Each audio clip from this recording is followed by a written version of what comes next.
quiz et toujours aux rencontres de l'ANIAC. Est-ce que j'ai vraiment besoin de vous présenter Sébastien Chabal? Vous êtes l'un des sportifs préférés des Français. Qu'est-ce que vous êtes venu dire aujourd'hui à ces rencontres de l'ANIAC? Vous êtes venu parler en tant que sportif ou en tant qu'entrepreneur? Alors je suis venu parler en tant qu'entrepreneur et ex-sportif, voilà, parce que je ne suis malheureusement plus sportif. Alors c'était une décision, c'était un choix, et je suis juste aujourd'hui comblé d'être entrepreneur, même si c'est un chemin semé d'embûches, d'obstacles, de difficultés. C'est passionnant. Moi j'adore me lever tôt le matin. Entreprendre me fait me coucher tard le soir, me fait courir un peu dans tous les sens, mais voilà, je me suis fixé des objectifs, des ambitions. Je crois que j'ai cette chance d'avoir été sportif de haut niveau et donc je pense me donner tous les moyens pour réussir. Des fois on ne s'arrête pas assez ou pas beaucoup et on ne prend pas assez de recul. Donc c'est vrai que des fois il faut savoir s'arrêter, mais entreprendre c'est passionnant. Monter des projets, fédérer des équipes, partager, rencontrer des gens, partager ces projets. Voilà, je crois que beaucoup de gens qui entreprennent ont peur de parler de leurs projets. Je pense que c'est ça parce qu'on a toujours peur qu'on nous vole l'idée, qu'on a l'idée du siècle, peut-être, sûrement. Mais c'est que si on ne parle pas de notre idée, personne ne peut nous aider. Et moi je crois que les plus grandes aventures entrepreneuriales se sont faites parce que les gens étaient ouverts, parlaient de leurs projets et du coup quand on parle, on se rend compte que les gens nous tombent devant. Voilà, quand on a besoin d'une clé, d'un service, de quelque chose, on rencontre les gens qu'il faut parce qu'on leur en parle, parce qu'on expose nos projets, on expose nos problèmes, on expose nos difficultés, on expose nos envies. Donc moi j'ai envie de dire aux entrepreneurs qu'ils n'hésitent pas à partager et à parler de leurs projets. Ça vous aide, votre notoriété dans le monde de l'entrepreneuriat, dans votre nouvelle vie, j'ai envie de dire? Oui, bien sûr. Je vais pas vous raconter que de s'appeler Sébastien Chabal, c'est comme de s'appeler Monsieur Tout le Monde. Forcément, c'est un accélérateur, ça ouvre des portes. Mais aussi, ça a des contraintes. Ça a des contraintes parce qu'on est plus regardé, on est plus attendu. Personne ne vous regarde là en ce moment autour. Hein. Et il ne faut pas se tromper. Voilà, les projets qu'on monte, il faut être rigoureux, honnête. Mais ça c'est la base du business pour pouvoir continuer.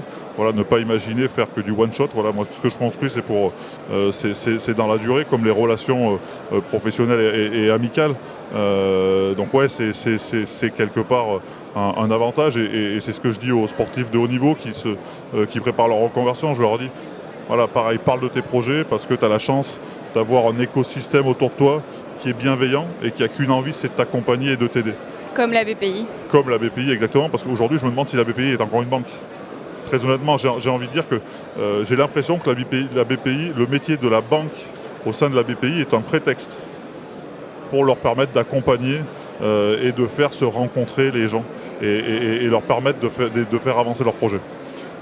Sébastien Chabal, vous avez toujours cette niaque depuis que vous êtes retraité sportif et entrepreneur? Est-ce que cette niaque vous anime toujours? Oui, encore plus. Voilà ce que je vous disais. Moi, je me lève tôt le matin parce que je suis passionné, parce que la vie est passionnante, parce que les projets sont extraordinaires à mener.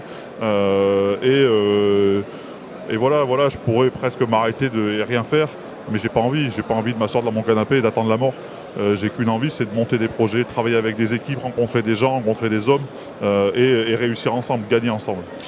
Et si vous aviez un dernier mot à dire, un conseil à adresser aux sportifs qui sont en reconversion, qui commencent à penser à la reconversion parce qu'ils approchent l'âge de la retraite, qu'est-ce que vous leur diriez? À des sportifs qui sont connus et un peu moins connus aussi? Mais alors je pense que le sportif qui est moins connu ou qui est reconnu, on a tous le même avantage. Parce qu'on a tous des gens bienveillants, un réseau de gens bienveillants qui peut nous accompagner. Voilà, vous l'avez dit, la chose la plus importante, c'est d'anticiper, de préparer. Voilà, des fois c'est sûr que c'est compliqué de commencer à penser à son après-carrière parce que c'est imaginer sa petite mort. Mais de toute façon, quoi qu'il en soit, qu'on y pense ou qu'on n'y pense pas, elle arrivera.